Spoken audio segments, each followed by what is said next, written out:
Hello, everybody, and welcome to the Horseback Archery Podcast with me, Linda, and me, Johan.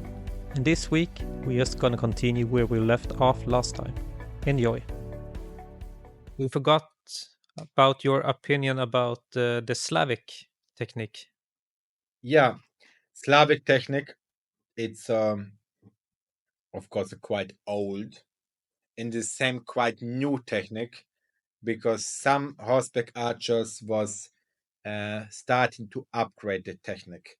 This means for everyone who don't know, Slavic technique, it's between a bit thumb and a bit Mediterranean. It's something between. For sure, the fastest technique. This means it's a Slavic archer can shoot 11 arrows. A Mediterranean shooter can shoot 10 in the same time, and a thumb shooter maybe 9.5 or 9, depend of the technique. This means all are really fast, maybe they're a bit faster. They have the arrow on the same side as the thumb shooters. This means the arrows are, when I take the bow on the left hand, they are shooting the arrow on the right side of the bow, and we are shooting the arrow left side of the bow. This means the Slavic have one movement less.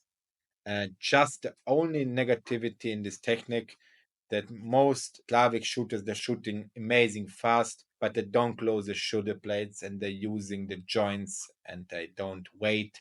This means they do a more instinctive technique. But in a way, in the same time, they can make a smaller or bigger damage in the body when they don't use the shoulder blades. And why is it so important to use the shoulder blades in the back muscles? Because the most strongest muscles are the back muscles. And this is the position what you can find every time. And when you don't use the back muscles, for sure you will use your elbow to hold the bow.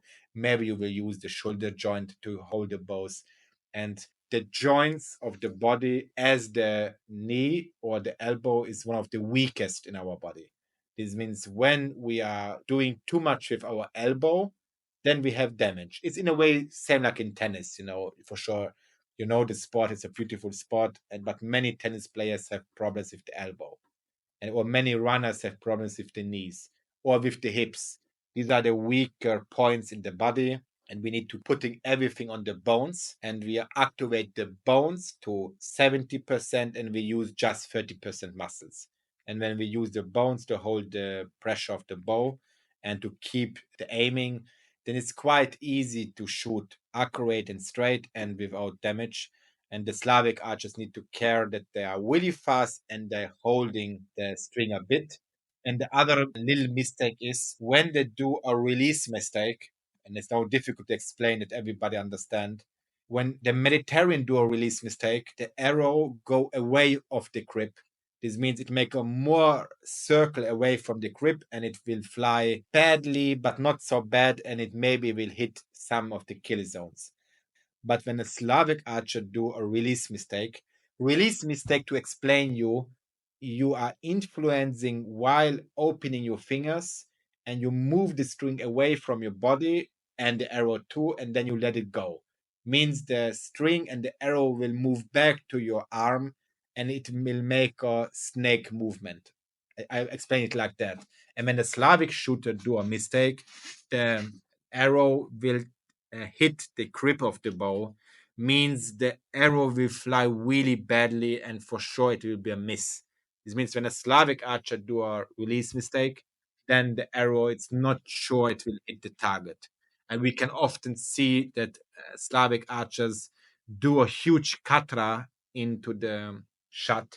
Katra, it's when you're shooting the bow and you are pushing the bow front. And there are different types of katra. There are traditional ways and not traditional ways. And some Slavic archers do a huge katra because they have a not so smooth release.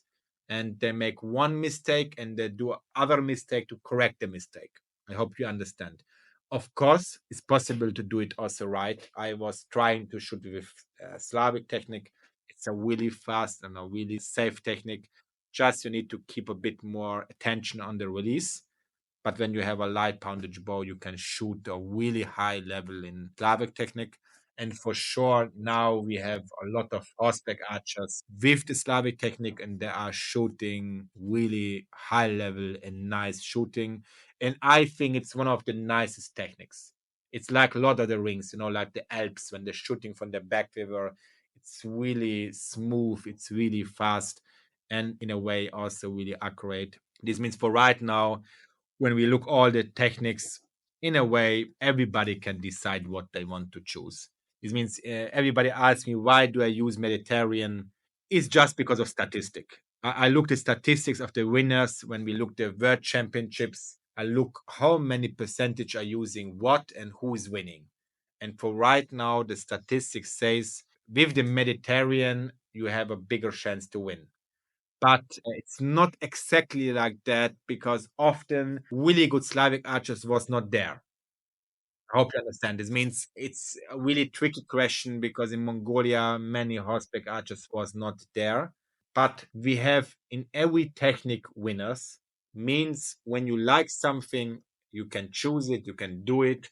And we have teachers who can easily teach the techniques. Mostly all the Némethy teachers teach all the techniques. And people ask me often, do I have just Mediterranean archers? No, I have just 30% are Mediterranean archers in my school. Maybe 40% it's thumb archers, and just 20% the rest is Slavic. This means I have all the techniques. This means when people are coming to me, you don't need to change the technique. You can shoot thumb. When you love the thumb, you can continue to shoot the thumb. And it's for me no problem to shoot or to teach to you. It's all a really nice technique. And I think we reached the level of the techniques that you can easily win. I choose because of statistic, but the statistic is just a number. It means you can win when you are practicing and you do, you can easily win. And we have a lot of champions in all the techniques. This means all are really nice techniques. Yeah, we've been saying in Swedish in the pod, it's not about the I can't even say it. The numbers for the techniques, who wins and who's not, but what makes you feel at home when you're using it. And then just put in the work with the thing that feels just right for you, no matter what anyone else say. Exactly. Yeah, for sure. We say shoot with all the techniques, feel it, and when you have a good feeling with it, then do it. And that's it. This means I think all are really nice and I like all the techniques. And the good news is I was shooting with all the techniques and they're really nice to do. And in my opinion is to try all the techniques because you can learn quite a lot. Not so good idea to mix the techniques because there are few groups that start to mix the techniques. Of course you can do when you have a lot of time. Just the problem is the mind, you need to learn to shoot left and right side, and often it's more difficult, but all the techniques are really nice. And of course, we have a lot of horseback archery masters. We need to mention Anna Minken, an example. She was one of the persons, she upgraded the thumb technique. She make a perfect river. She was working to make it better and better and better. Even Wojtek Oshitsky, we can name. Dimitar from Bulgaria, we can name. There are so many horseback archers in the horseback archery world. Even in Asia, there was doing so much energy into the thumb technique like Lucas Novotny from America. Without them, we would have no thumb technique. Of course, in Mediterranean technique, there is Kosha Lajos example from Hungary. He was doing so much for our sport. Without him, for sure, we will have not the sport horseback archery what we have now. But there was others who was upgrading the technique. So many names I cannot mention, and even the Slavic technique like Kozme Mihai, one of the big legends. Even Sim Budding is doing so much for the technique. This means we have so many names who do so much for the sport. And of course, without them, we will have no sport. And I think all the teachers and all the horseback archers are really thanks for them that they upgrade them, they think about, and they share the knowledge. This means everything what I know from all of them. Of course, I know a lot, but I was learning from them so much. This means the Nemeti knowledge is not just my knowledge, it's the knowledge of many of us. it sounds like when you say the Slavic is the fastest, people are going to choose it to be faster, but then they not going to succeed because you need more focus and more training with it to succeed. Exactly. Yeah. So you choose this technique to get faster, but if you stress, it go to shit. Exactly. Yeah.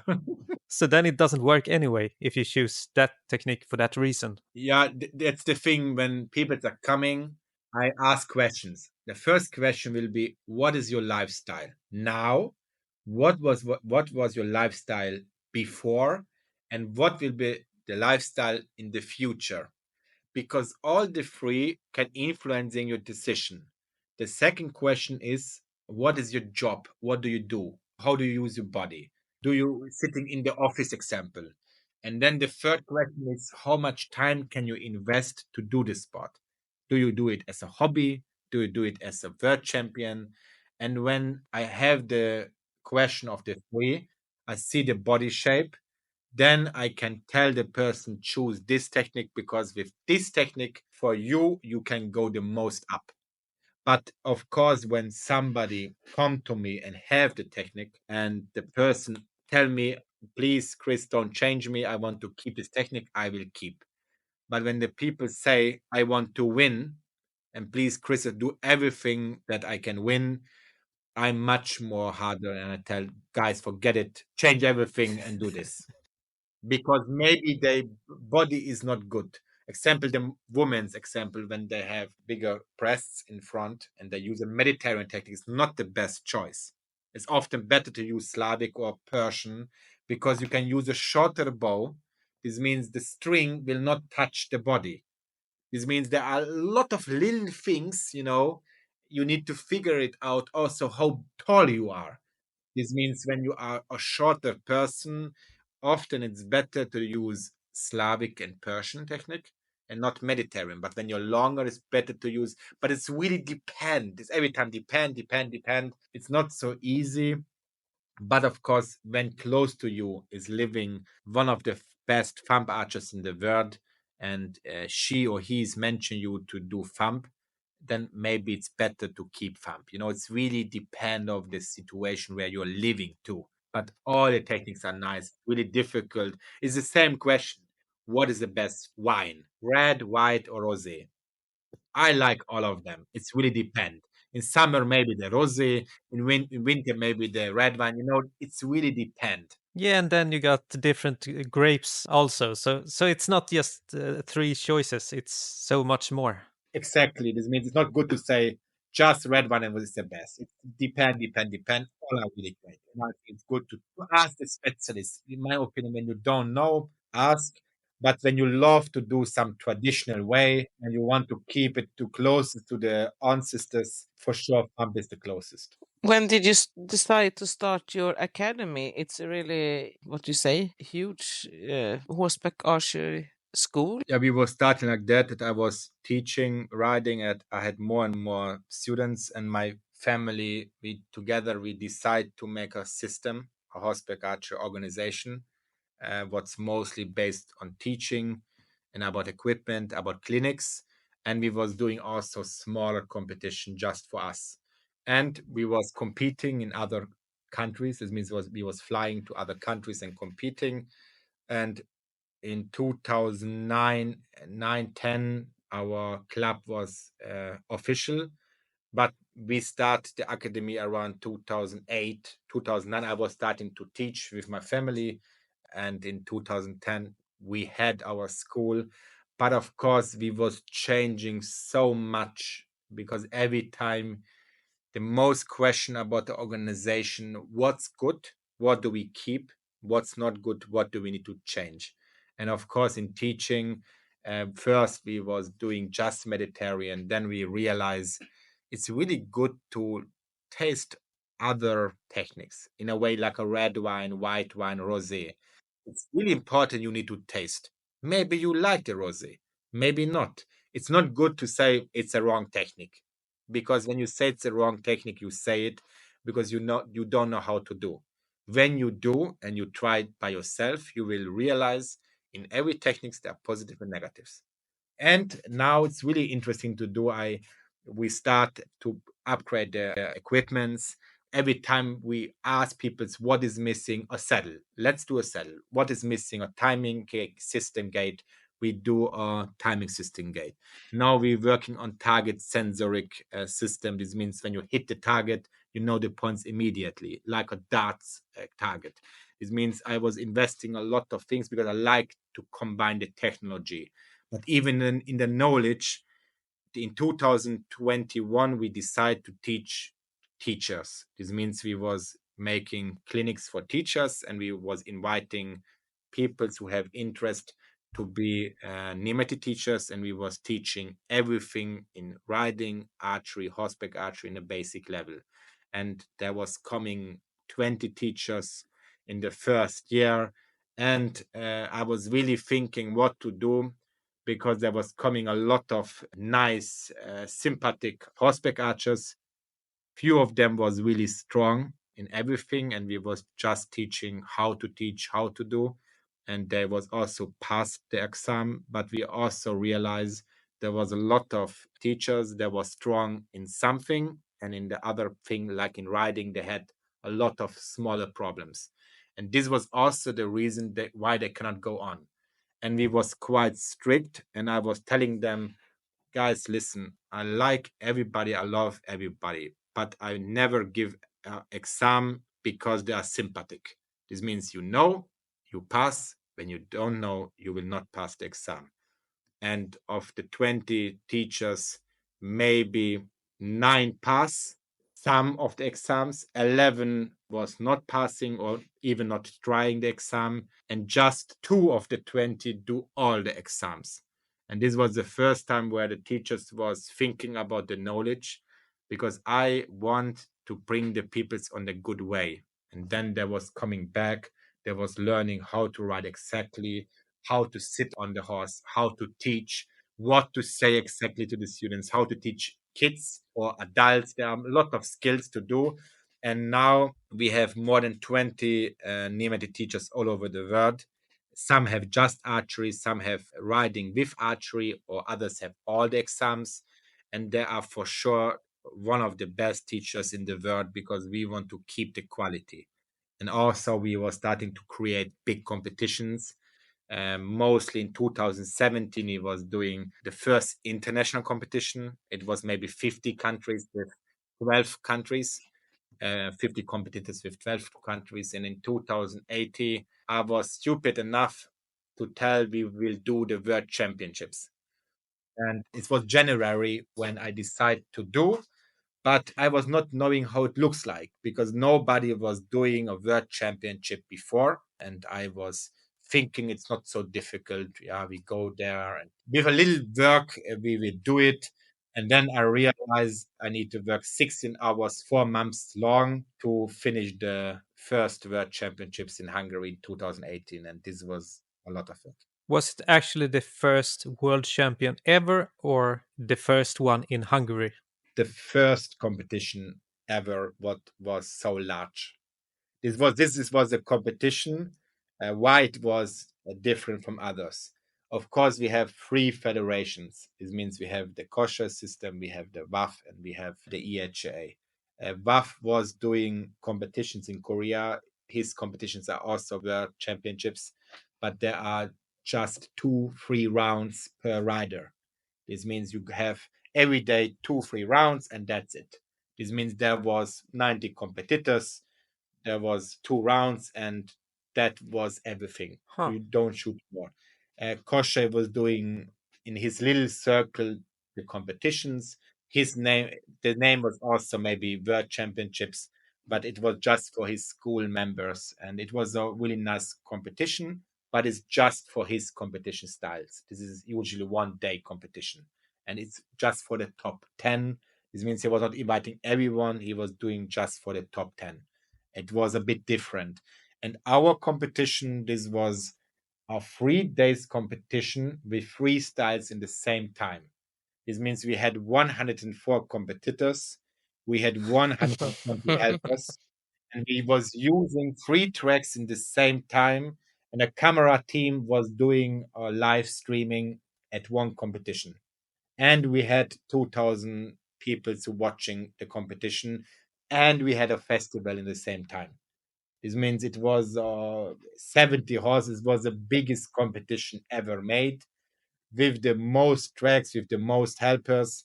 And I was, thinking, yeah, it would be easy. It was really difficult. And I was for sure 10 years older after this competition. How could you ever think it would be easy?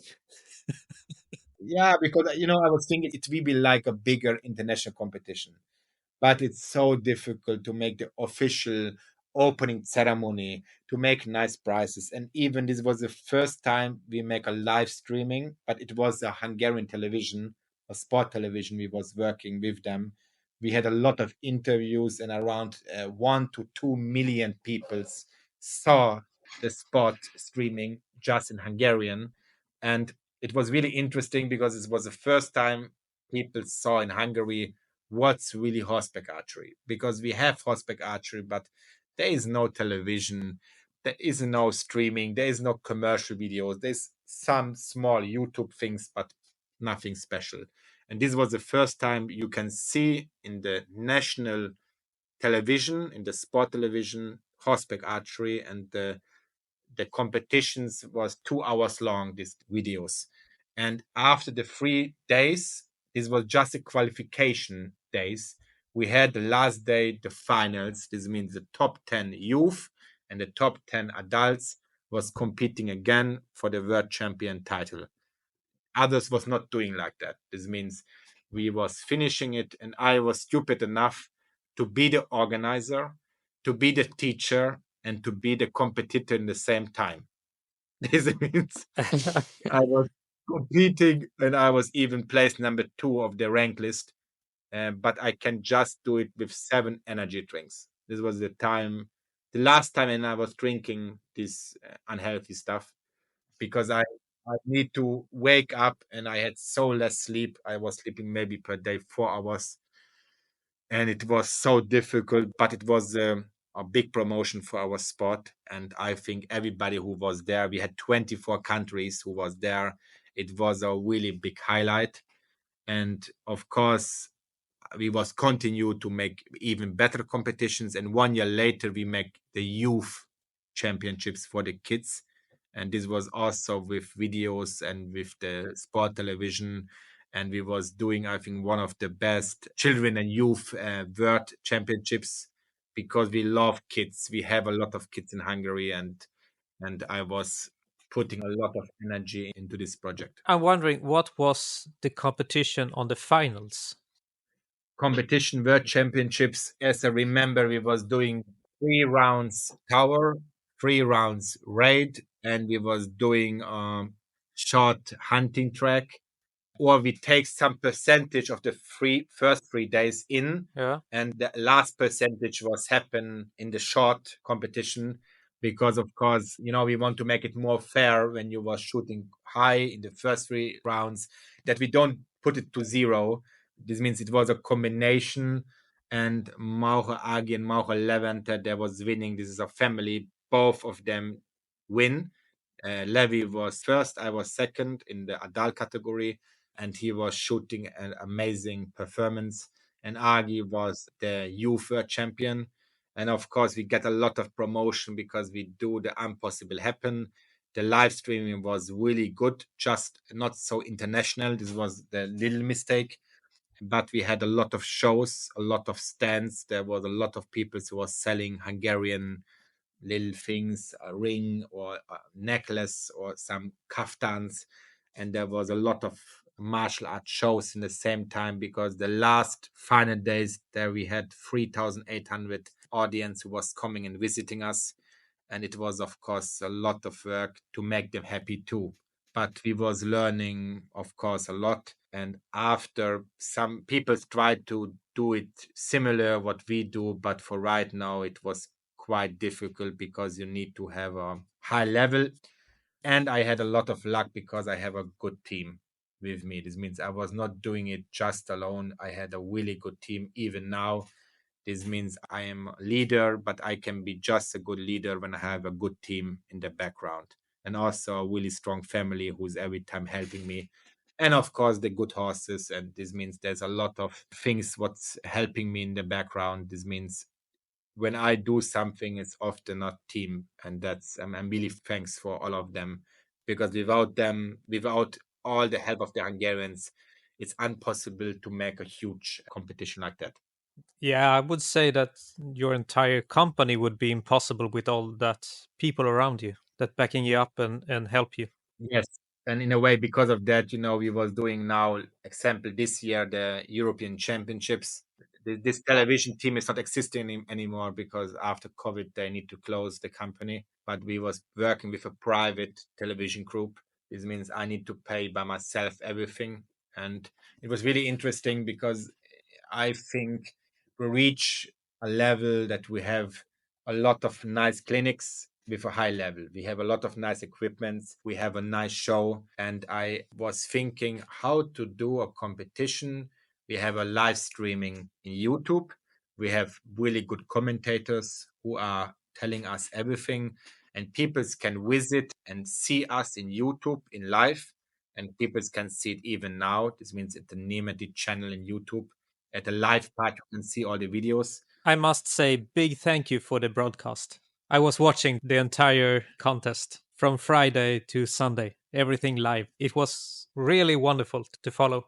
Where we put a lot of energy in, and even there was a big screen close to the audience, and even the competitors who were sitting there can see also the live.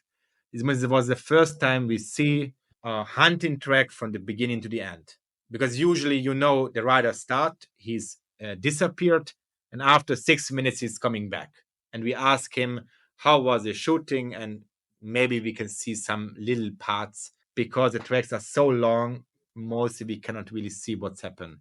And I was thinking I would invest a lot of money and energy into the project, because I think the most important is to show the horseback archery world, not just for us and for the families who are investing a lot of energy and time into the sport, into the children's example. Even we can show everyone else in the world what we are doing exactly. And this was the first time people can see it in live, people can watch it again. And even next year we tried to make an upgrade version of what we was doing now, and we tried to put 30% more upgrade into the live streaming. And maybe the only difference will be it will be just 1 day live, not 3 days live, because we want to show the best of the best in the world. Because now we were showing close to be everyone, but it's a lot of work to make 8 hours of live streaming. And this 3 days long, this means it's too long. We try to make it a bit shorter, more compact, like a soccer match. And this is the level what we are trying to do. Yeah, it would be more economic and easier for people to watch it also. And that's what we are trying to do. Because every year we are looking what's missing, and we are trying to help in that what our sport need the most. And of course we are trying also to help other countries, because for sure are traveling many times per year to other countries. I have here in Hungary a huge place with more than 200 students here in Pomas. This is close to Budapest, and we have a really beautiful place with horses and nice tracks and some hostels and so on and so on. And I am also traveling from America to Indonesia to Malaysia to even to you to Sweden. This means I'm traveling all over the world to motivate people to building up hospitality all over the world, to help them to go on, to motivate them, because our main goal is to build up the sport everywhere, not just in Hungary. Yeah, you must have seen like the whole world. Slowly, yes. How do you think about the conditions for the sport around the world? When I was traveling, of course, Hungary have a really good position because we have really nice tracks, horseback archer horses, saddles, and everything. And I'm traveling all over the world, then I realized, first of all, every country is beautiful in a way. This means it's really important to travel, because everybody who's not traveling cannot really see everything. And when you don't see something else, you cannot really respect your own. This means when you go to other country, then you will understand what's happening in your country. And of course, it's really important to speak with people to see the economy because every country, every religion, it's in a way beautiful. And I travel in the countries from cold countries to hot countries, and I need to say, in every countries there are a lot of beautiful things to see. And in horseback archery, I need to say, first of all horseback archers are crazy peoples for sure because we do a crazy sport in a way, a fascinating sport that we let the reins go. We're going in canter and we are shooting our arrows in the target. Just special peoples, in a way, special, or I say more the word crazy people are doing it. And it's, I think, an unbelievable nice sport. And when we meet horseback archers all over the world, they are all really nice people. Unimportant which country they belongs. When we speak about horseback archery, everybody speak the same language in a way. Everybody, and this is the first beautiful thing. And of course, we realize often that they have some smaller problems with the technique. Maybe the bows are not good. Maybe the track is not good. Maybe we need to rechange the targets. Maybe the track is too slippery. Then we need to change it to sand, and I help them every time. I tell them, guys, what to change. And the most important is to change step by step. Because even in Hungary, we have now one of the biggest horseback archer centers in the world, but we was building it up step by step. This means after 20 years, it's this level. In the beginning, we had just one track. Now we have four tracks. This means it's just a question how you invest, how you do. You buy just one horse, then a second horse, then maybe a third horse, and just go on slowly and safe. And then you can have a really nice horseback archery center. When I visit them, I try to motivate them. I try to bring them on the good way, and I support the most countries. Every week, I have meetings with country leaders all over the world, and I try to speak them. Now I'm helping the American team to do the World Championships in 2025 because Tennessee will do it now. I was also helping last year the Mongolian team who was doing the World Championships, and I'm every time behind the federations, behind the organizers, also try to help them, support them with targets, with equipments, with my knowledge, with maybe graphic work because we have a nice media team who is working here, and we are, everybody helping. Of course, the most problem is for sure the horse. This means this is the biggest problem all over the world, that people have a horse, but the horse are not teached enough. Maybe the horse is too fast because of the character. And people ask us, wow, we have so nice horses, so good horses. Yeah, it means our horses go many times on the track. This means when you are visiting us in Hungary for international clinic, you will have a really safe, good horse, and you can easily learn the technique because the horse know everything better like you. This means you don't need to do anything. But when you go in a different country, you see horses. They are really nice horses, but they are maybe more afraid from the track, or maybe they go not so often on the track, or maybe the weather conditions in few countries are not the best. Means some of the countries have a really long winter time. This means people cannot do horseback archery the whole year, and the horse make a big break. This means when they see the track, they go maybe faster, maybe they are a bit unsafe, and it's quite difficult because what we are trying to do to invite and inspire people to be teachers and build up a club. And for right now, maybe in the horseback archery world, we have 10 clubs who have some good horses, good horseback archery track, and good teachers. Maybe 10 places in the whole world. Hmm. And maybe three, four have the level to make huge competitions too. But it's a good number because before we had just five. But it's growing, growing, growing. And we are trying to inspire everybody to do. Yeah. In Sweden, we have problem that we have more people that don't want to do horseback archery than we have horses. Is it a problem in more countries? Yes, this is the problem that everybody want to sit on the horse. People don't want to buy a horse, and I can understand because you can be. There's also a sentence when you buy a horse, you can be a millionaire. You know how? You know this joke. when you was before a billionaire, you will be a millionaire when you buy a horse. Yeah. Because horses are beautiful. Of course, it's not a cheap hobby, but in my opinion, when you have a horse, it's not just a sport. It's like a family member you're sitting on, and it gives you so much in your life. This means it's much, much more important maybe with your money. This means money will make you not happy, but horses can give you a lot of skills and a lot of energy for your life. And we are trying to inspire people, mostly riding schools, to do horseback archery. And we are going in a good direction. Many countries starts, and many stables are a bit skeptical because they see horseback archery and they don't know how it look like. But when they see the sport, they will realize horseback archery is a really good sport because everybody can do, first of all, from young to old. You can use older horses. You can start to do horseback archery walk. This means you can use older horses, younger horses. This means every age category you can use. And in the same time, you can make also beautiful shows. This means when we speak about riding, to make a show what's really interesting, it's quite difficult. But even a beginner level show, it's really good looking for horseback archery. This means I think when stables do horseback archery, they can have a much bigger market. And the best is many boys are starting to do horseback archery because usually in riding, 90% are girls and women's.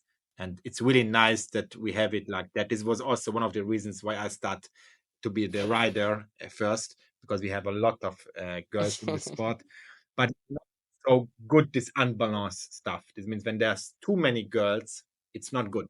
And horseback archery is the first equestrian sport where we have a better balance. This means we have 35% boys and the rest are women and ladies. This means the percentage is a bit better.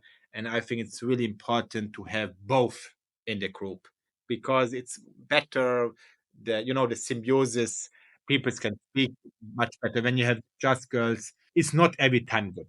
It can be also a negative. And of course, when they will be older, people want to speak with each other.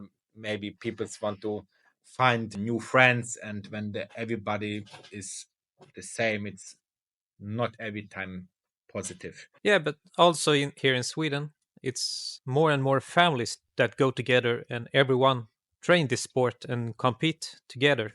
Not many sports you see today where the whole family go together. That's the best, yeah. The best is everybody can do, every age category, women, men's can do, and this is one of the less sports where women can compete with the men's and they can easily beat us. This means in the past, when I was starting, the truth is that the women's and the ladies have never chance against the men's because the ball poundages was doing a big difference. My bow number 7 when I was competing, and my competition bow, my main competition bow, because I was changing often bows, was 30 pound. This means my bow was shooting quite straight from 50 meters. But when the women's was competing and they were shooting just 25, they need to shoot really, really up. But now the bows are so amazing fast, there's no difference anymore. This means the women's can easily beat the men's. That's the most beautiful sport. This means we don't need to split the peoples. Everybody can compete. And of course, the ladies have a really good relationship with the horses. They feel the horses often more better. They have a better seat position because they're more elastic. I'm really happy to be in this sport because everybody can shoot, everybody can learn. And horseback archery, what I love, unimportant if you win or you lose in a competition. When you are shooting just a bit better as yesterday, in a way you are the winner. And that's the best in the sport. This means everybody's happy when we are meeting each other and there is no sad faces, there it's not like this like in other sports. You need to win. It's not like this. You go and you win many friends. You will get a lot of experience and I think this sport is a fascinating sport. Yeah, it's pretty much like just to hang out with friends and have fun. It's not really anyone that loses in these competitions. Yes, And the people are really lovely. This means when somebody go to competitions, I can just inspire the people to go because everybody's scared. When you are going as a horseback archer to a different country and you don't know the peoples, you will be for sure immediately included into the family. This means the peoples are so open, peoples are helping each other, peoples will really help you to go on, and you don't need to feel that you are not experienced. You will not feel this feeling. This means it's not like that don't helping you. Every country is helping the other country. It's like a big family, and I Yes. love this the most. That I never was feeling I leave my home. Was going from my home to other homes. I was feeling like that, and this is even from Europe to America, from America to Asia, and this is the reason it's a really nice community and a really strong community, and I hope we can be growing up and be bigger and bigger. That's actually what all our guests, both in the Swedish podcast and this international English, everybody say the same. They love this sport because of all is so friendly and they feel so home and so welcome and get so much support of each other. Yeah, that's for sure like that. Yeah. I know you have already talked a lot about it, but if you would like collect the most common mistake that beginners do in this sport. The most mistakes what beginners do, they watch YouTube, or they maybe some Robin Hood, some Lord of the Rings, and they buy some bow from some web shop, or maybe they go into the shop and they buy something and they start to shoot in the garden. This is mostly the first mistake what they do, because when you buy a bow from the shop want just one thing. You buy something and you go away and you never come back again just to buy something. This means the motivation of the shop is to sell the bow. They don't know exactly what bow you need. They don't know exactly. They will tell you, listen, you have brown eyes. The colors are brown. You need to have a brown bow.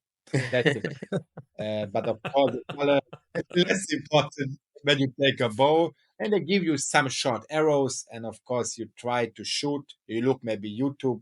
There's some horseback archers that make some small videos, and you try to copy them.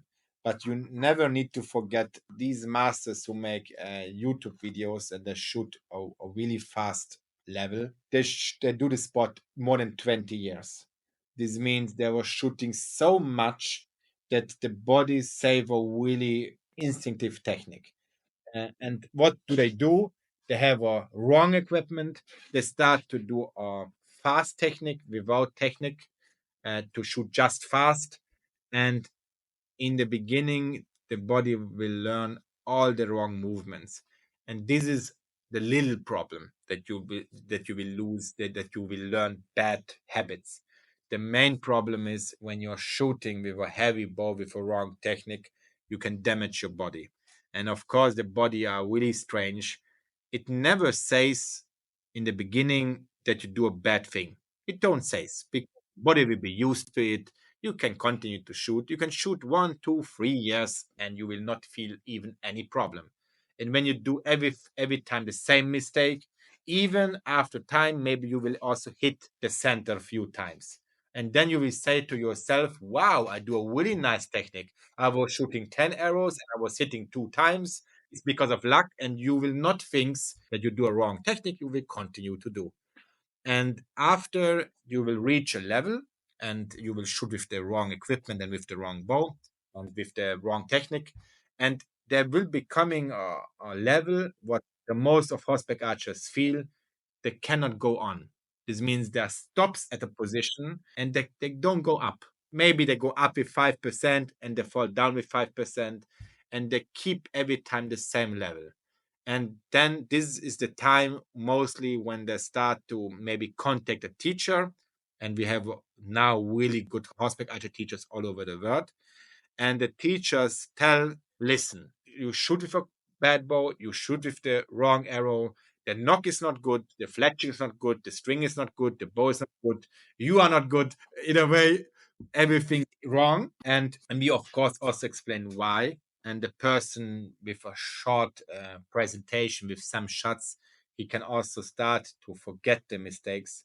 But the damage of the body, it's a bigger problem, because usually one of the shoulders start to be a bit with more muscles because we are compensating. And when we use the shoulders in the wrong position and we don't close the shoulder blades, means we don't use the back muscles, then our spine start to be not straight enough. And after time, we reach a level that we have a small pain in the shoulder. And this is the pain when we will go first time maybe to the specialist, to the doctor, and he will say, yes, yes, there's some problem. Then they will do maybe some tests and maybe some röntgen. But usually the problem is when you feel this little pain, it's in the shoulder, it's there's a mass, and this is protecting the joint to not touch the bone. And when you do a wrong technique, after time you start to touch the bone. This means the bones are touching each other. This is the small pain, and usually they will give you some pulver to recover it, but the problem is it cannot really help anymore. This is the reason I can just recommend everyone to go first time to a teacher or to some competitor maybe and ask the person what to do, because the most competitors, they have experience, and the most teachers are really good people. They will for sure help. When you find nobody, of course you can contact me or my office. We are really open to help you too. And choose a technique, learn the basics, have a good basic, have just one good bow. You don't need to buy 10 bows, just buy one good bow. It don't need to be expensive, because everybody thinks expensive bow is a good bow. It's not. It's depend. It's really depend. There are cheap good bows, there are expensive good bows, but the bow need to be fitting for your hand size, for your pulling, for your body shape, for your poundage. It means there are a lot of little things you need to know. And then just take the bow, go maybe to 1 2 clinics and learn the basics. And then after, you can do by yourself, because when you have and you learn the basics, then it's of course difficult to do mistakes. Maybe you can go 2 years back and check if you do a mistake, or you can continue to learn from the teachers, because usually when we look the world champions, the European champions, because example, I by myself, I was winning 76 competitions. I was at the second and the third place 167 times. This means I was winning a lot of medals in my life, and I had a lot of luck because I had teachers who was helping me from the beginning. And of course, I was doing also mistakes. And I know how difficult it is to forget something. This means to learn from the beginning something new. It's much easier to forget a mistake. And I have in the same time, and all my teachers have around 98 champions in the world.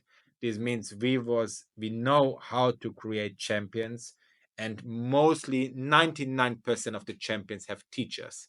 This means there is less examples that was doing a high level alone.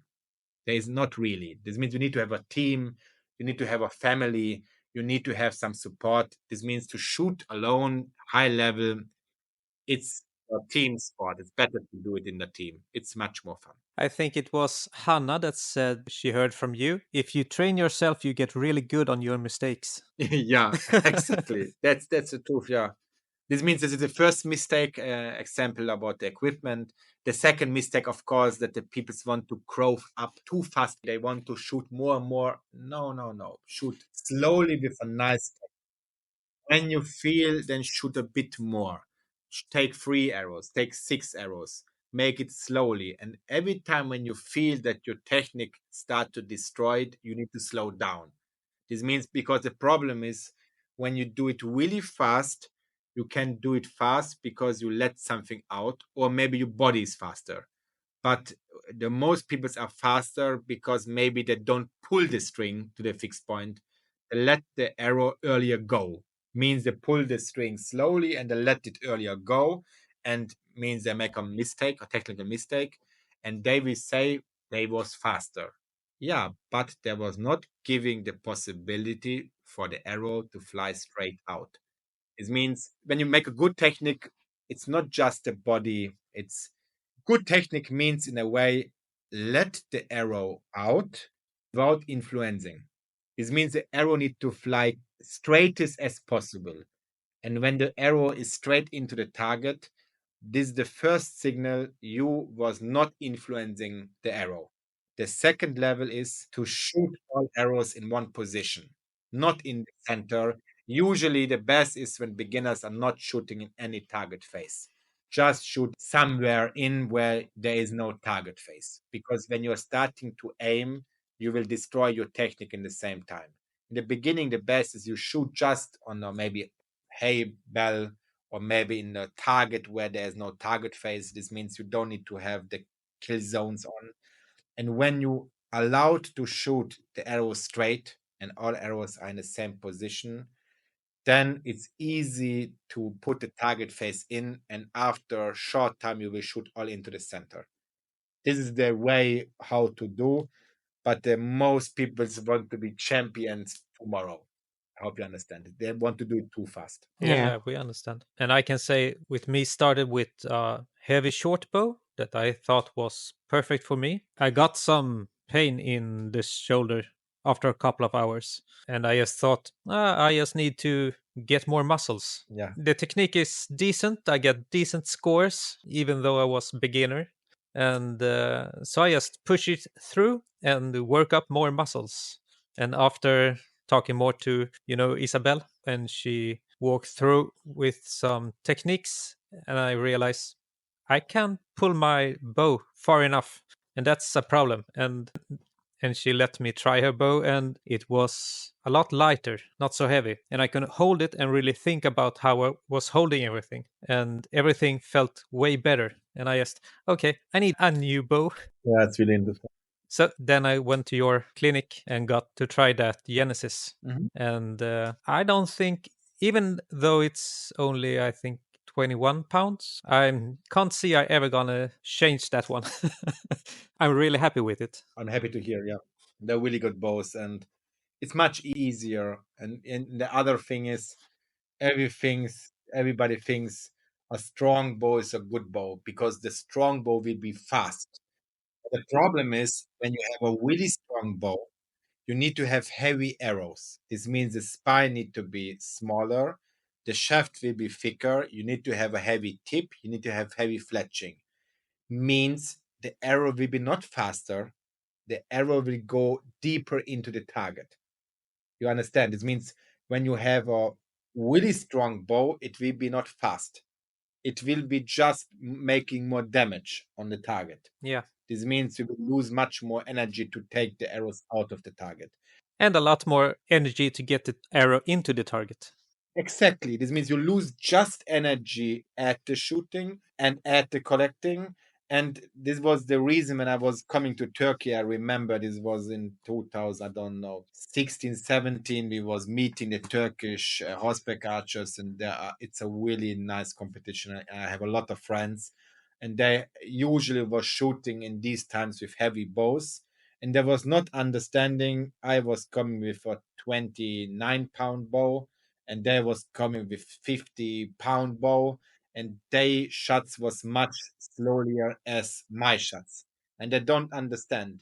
Yeah, the big difference is I pull quite a lot. This means my bow will be also quite heavy when I pull it to the end.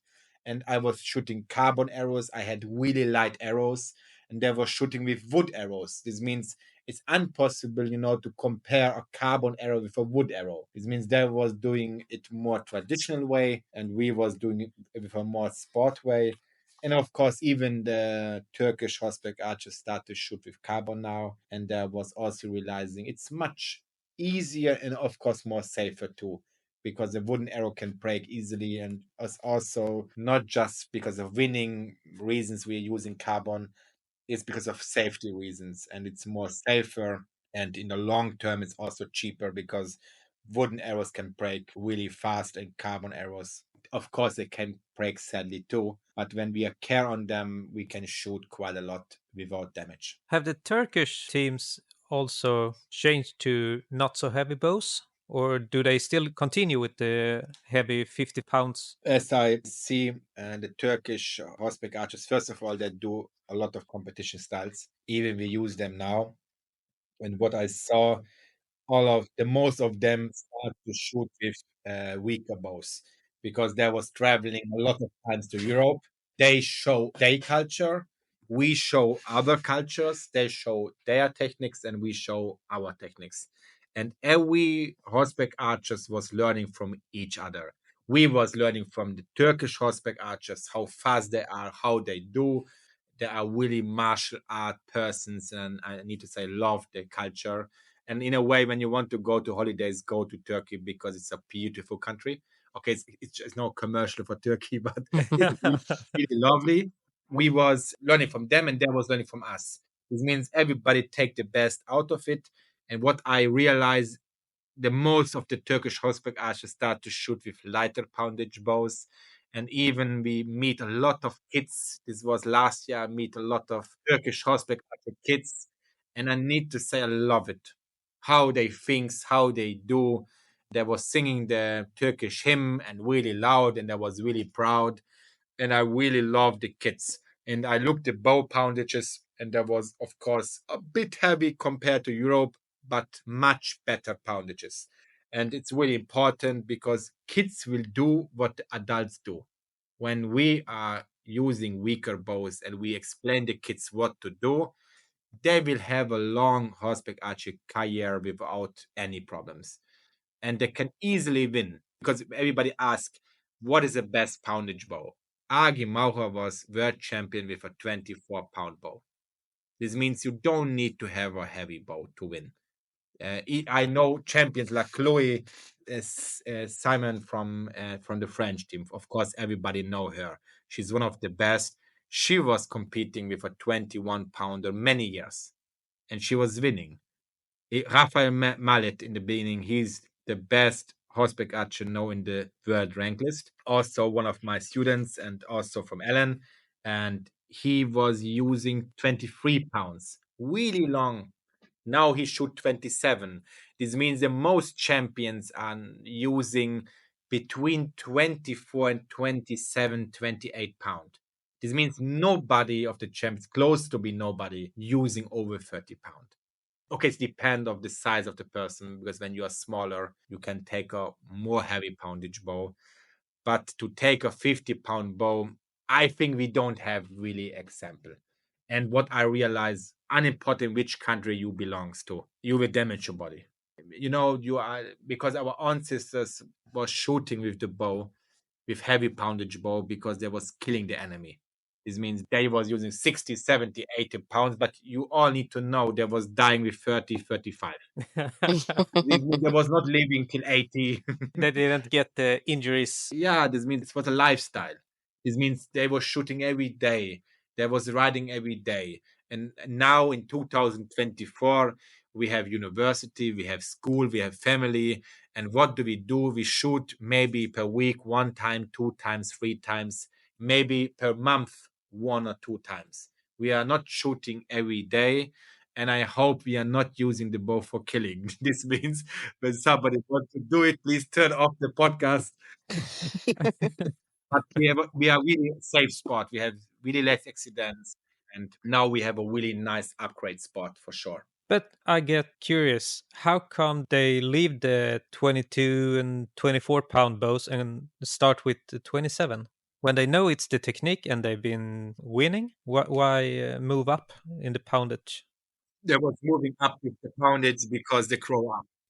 Of course, Agi Levy, there was 8 years old when I meet them the first time. And there was champion with 16 and 17. This means usually when they are young, even Chloe, they was all quite young. There was 12, 13 years old when I meet them the first time. The French team was coming over to Hungary. This was in 2017. Alan, my brother, he asked me, can I help to build up the sport there? And of course, I was really open to help them, and I was traveling to them, and they was traveling to me. And then I was meeting the third generation of horseback archers, even Yun Legal, his Alain Legal's son, and they was all really young. We was meeting in Korea the first time. This was in 2015. And then we start to go to each other, to learn from each other. And of course, the French team had a really strong riding level. And I was giving the horseback archery level, and they can combine it.